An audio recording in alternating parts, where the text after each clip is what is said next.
इकडे आपण खव्याची पोळी तयार केलेली आहे किंवा खव्याचा पराठा.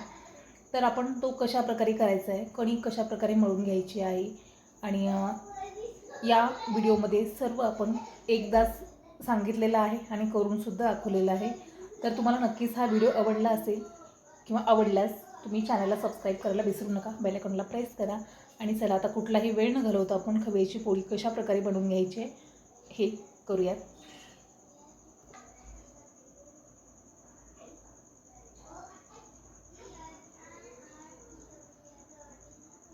नमस्कार. आज आपल्याला खव्याची पोळी बनवायची आहे. तर त्यासाठी आपण कणिक कशी मळायची किंवा आपण खव्याची पोळी कशा प्रकारे लाटून घ्यायची हे आपण या व्हिडिओमध्ये सांगणार आहोत. तर व्हिडिओ हा शेवटपर्यंत पहा. आणि चला तर आपण आता पुढची कृती करूयात. आणि सगळ्यात अगोदर आपल्याला कणिक कशा प्रकारे मळून घ्यायची हे सुद्धा आपण सांगणार आहोत. तर आपण कणिक या वाटीने 4 वाट्या कणिक घेणार आहोत. आणि कणकेचं असं काही प्रमाण नाही. जर तुम्हाला यापेक्षा जास्तीची लागत असेल तर ते सुद्धा घेऊ शकताय. इकडे मी 4 वाट्या घेणार आहे.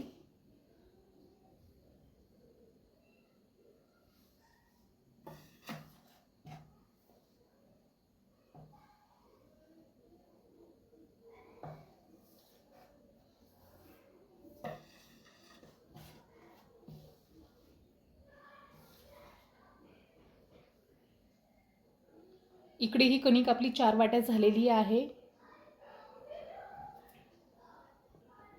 आता आपल्याला या कणिकमध्ये थोडीशी हळदी घालायची आहे, अगदी चिमूटभर. म्हणजे आपल्या पिठाला थोडासा बदामी कलर आला पाहिजे, त्यासाठी आपण थोडीशी हळदीचा वापर केलेला आहे. आणि त्याच नंतर आपल्याला घालायचं आहे, त्यानंतर कणिकमध्ये घालायचं आहे मीठ. मिठामुळे आपल्या पोळ्या छान अशा लाटल्या जातील, तुटणार नाहीत. तर त्यासाठी आपण मीठ घातले आणि मीठसुद्धा आपल्या दररोजच्या पोळीपेक्षा थोडंसं जास्तीचं घालायचं आहे. आणि त्यानंतर आता आपल्याला पाणी घालून छानपैकी कणिक ही मिक्स करून घ्यायची आहे. इकडे आपण ही कणिक हाताने असं मिक्स करून घेऊयात.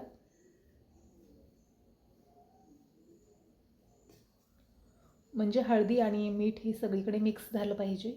आणि त्यानंतर आता पाणी टाकत असताना आपण थोडंसं पाणी टाकत राहायचं, एकदाच जास्तीचं वापरायचं नाही.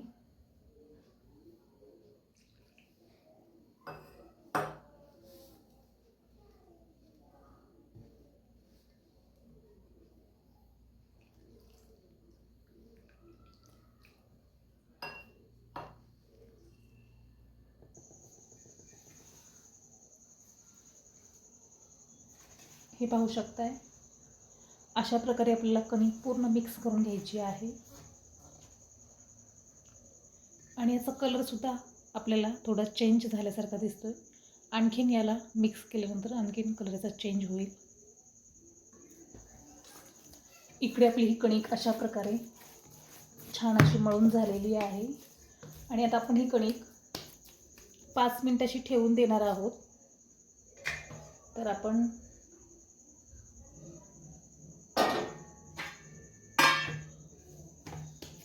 इकडे ही कणिक ठेवलेली आहे आणि यावरती आपल्याला थोडंसं तूप लावून घ्यायचं आहे.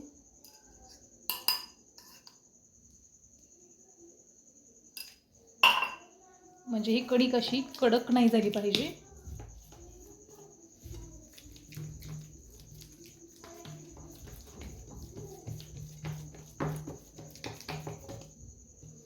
ही अशा प्रकारे आपण याला तूपसुद्धा लावून घेतलेलं आहे. आणि आता अशी ठेवून देऊयात आपण 5 मिनिट. आणि त्यानंतर आपण खव्याची पोळी बनवणार आहोत. इकडे आपली कणिक छान अशी भिजून झालेली आहे, पाहू शकताय. तर आता आपण हा खवा घेतला आहे आणि हा खवा आपला 200 ग्रॅम आहे. तर यामध्ये आता आपल्याला साखर घालायची.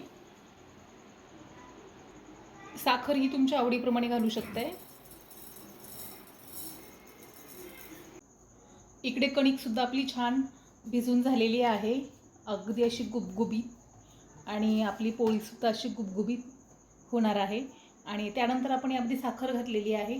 आणि हा खवा आपण 200 ग्रॅम घेतला आहे, त्यामध्ये आपण साखर आपल्या आवडीप्रमाणे घालू शकता.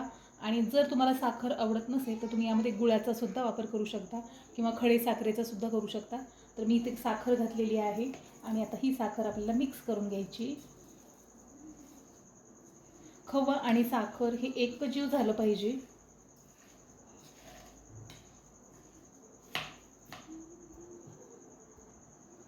इकडे आपण हाताने मिक्स करून घेणार आहोत म्हणजे छान प्रकारे मिक्स होईल.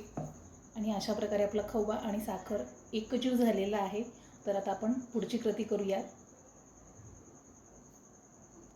इकडे आपण गॅसवरती हा पॅन ठेवलेला आहे आणि आता आपल्याला पोळी लाटून घ्यायची आहे. इकडे आपण ही कणिक घ्यायची आहे. अगदी आपल्याला छोटासा अशा प्रकारचा गोळा घ्यायचा आहे आणि हा गोल राऊंडमध्ये सेफ करायचा आहे. आणि त्यानंतर आपल्याला पुरणपोळीला जशा प्रकारे आपण गोल बनवून घेतो त्याच प्रकारे असं गोल बनवून घ्यायचं आहे. आणि यामध्ये आपल्याला आता खवा घालायचा आहे.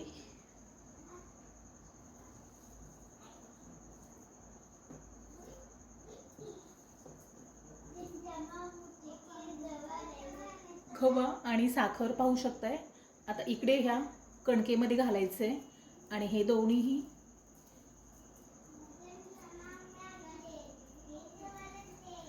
आता आपल्याला हे मिठवून घ्यायचं आहे. हे पाहू शकता अशा प्रकारे. आणि आता हे लाटून घ्यायचं आहे. इकडे आपल्याला ही पोळी लाटून घ्यायची आहे.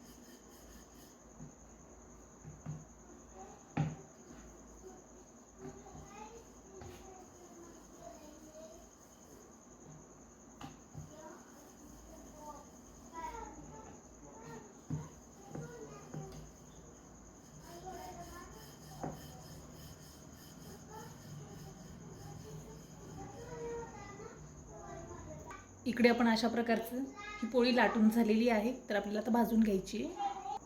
इकडे आपण गॅसवरती तवा ठेवलेला आहे आणि तवासुद्धा आपला गरम झालेला आहे. तर आपल्याला आता बटर लावून घ्यायचं आहे. अशा प्रकारे बटर लावून घ्या. आपलं हे होममेड बटर आहे. आणि त्यानंतर आपल्याला त्यावरती ही पोळी टाकायची. आता आपल्याला ही पोळी अशी पलटून घ्यायची आहे.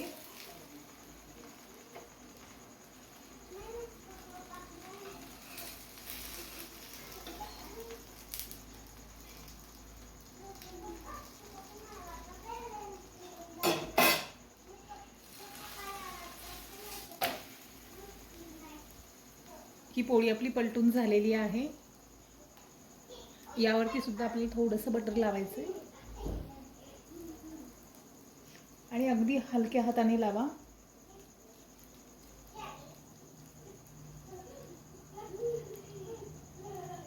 आपल्याला ही आणखीन एकदा पोळी अशी पलटून घ्यायची आहे.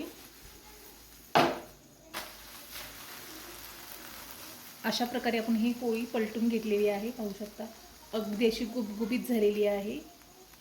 आणखीन याला स्लो गॅसवरती थोडंसं भाजून घ्यायचं आहे. सगळ्या साईडने असं बटर आपण थोडंसं जास्तीचं वापरलेलं आहे. त्यामुळे आपला हा खव्याची पोळी किंवा खव्याचा पराठा खूप छान असा कुरकुरीत भाजून होतो. तर आपलं हे सगळ्याच बाजूने भाजलेलं आहे. आणि आपण भाजत असताना स्लो गॅस ठेवलेला आहे. तर आता आपण हा काढून घेऊया. आता आपण प्लेटमध्ये हा अशा प्रकारचा काढून घेतलेला आहे. पाहू शकता अगदी गुबगुबीत आणि छान प्रकारे ही पोळी तयार झालेली आहे.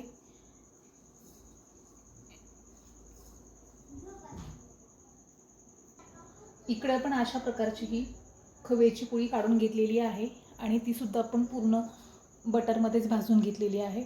आणि त्यानंतर आपल्याला त्यावरती थोडंसं बटर ठेवायचं आहे. हे पाहू शकताय